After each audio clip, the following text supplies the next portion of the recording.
சிவபக்திக்கு முன் தனது உயிர் ஒன்றும் முக்கியமில்லை என்ற சிறந்த கோட்பாடு கொண்ட சிறந்த வீரனான ஏனாதி நாயனார் சைவ சமயத்தவர்களால் பெரிதும் மதிக்கப்படும் 63 நாயன்மார்களில் ஒருவர். சோழ நாட்டில் இருந்த எய்னூர் இப்போது ஏனநல்லூர் என்று அழைக்கப்படுகிறது. ஈழக்குல சான்றார் மரபில் தோன்றியவர். அக்காலத்தில் சேனை தலைவர்களுக்கு ஏனாதியார் என்ற பெயர் இருந்தது. இவர் அரசர்களுக்கும் அவருடைய படை வீரர்களுக்கும் வாழ்படை பயிற்சி அளிக்கும் ஆசிரியராக பணிபுரிந்து வந்தார். போர் பயிற்சி பெற விரும்பிய அனைவரும் இவரிடம் பயிற்சி பெற விரும்பினார்கள். ஏனாதிநாத நாயனாரின் உறவினார அதிசூரன் என்பவனும் போர் பயிற்சி அளிக்கும் ஆசிரியராக விளங்கினார். ஆனால் பயிற்சி வேண்டி எல்லாரும் ஏனாதிநாத நாயனாரிடம் சென்றதால் அவனுக்கு வருவாய் குறையலாயிற்று. தன்னை விட அதிக வருமானம் ஈட்டும் ஏனாதிநாத நாயனாரை வென்றுவிட்டால் தனக்கு வருமானம் அதிகம் கிடைக்கும் என்ற கெட்ட எண்ணத்தில் தன்னுடன் துணைக்கு ஆட்களை கூட்டிச் சென்று ஏனாதிநாத நாயனாரை போருக்கு அழைத்தார். வீரம் மிகுந்த நாயனார் யாரையும் துணைக்கு அழைக்காமல் தனியே போருக்கு சென்றார்.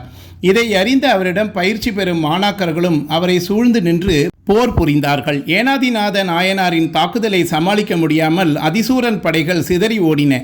தோல்வியை ஒப்புக்கொள்ள முடியாத அதிசூரன் தனக்கு நேர்ந்த அவமானம் கருதி இரவு முழுவதும் நித்திரையின்றி ஆலோசித்தான். இறுதியில் வீரத்தால் நாயனாரை வெற்றி பெற முடியாத காரணத்தால் சூழ்ச்சியால் வெற்றி பெற நினைத்தான். திருநீறு அணிந்து வருபவருக்கு நாயனார் பணிவிடை செய்வார் என்று அறிந்த அதிசூரன் நெற்றி நிறைய திருநீர் அணிந்து கொண்டு அதை தன்னுடைய கேடயத்தால் மறைத்து கொண்டு தனியே போர் செய்ய அழைத்தான். துணைக்கு பலரை அழைத்து கொண்டு படையுடன் போர் செய்தால் நம்மால் அவர்களுக்கு காயம் ஏற்படுகின்றது, அதை தவிர்க்கவே தனியாக போரிட அழைக்கிறேன் என்றான்.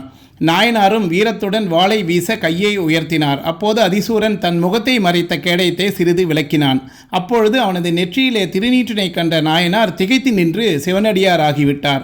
இவரை கொல்லுவது சிவகுற்றமாகும் என்று ஒரு கணம் யோசித்து வீரத்தோடு போரிடும் எண்ணத்தை கைவிட்டபடி ஆயுதத்தை கீழே போட எத்தனித்தார். ஆயினும் நிராயுத பாணியாக கொன்ற பாவம் இவனை சேருமே என்று வருந்தி சண்டையிடுவது போல பாவனை செய்தார். இதை எதிர்பார்த்த அதிசூரனும் தனது எண்ணம் போல நாயனாரை கொன்றான். உயிர்த்துருக்கும் நிலையிலும் சிவநாமத்தை சொல்லிக் கொண்டிருந்த நாயனாருக்கு பேரின்ப வாழ்வை அளிக்க தோன்றிய சிவபெருமான் உமாதேவியரோடு இடபவாகத்தின் காட்சி தந்து நாயனாரை உயிர் பெற செய்து என்றும் எம்மை விட்டு பிரியாத பேரின்ப பெருவாழ்வை பெறுவாயாக என்று திருவாய் மறந்தருளினார்.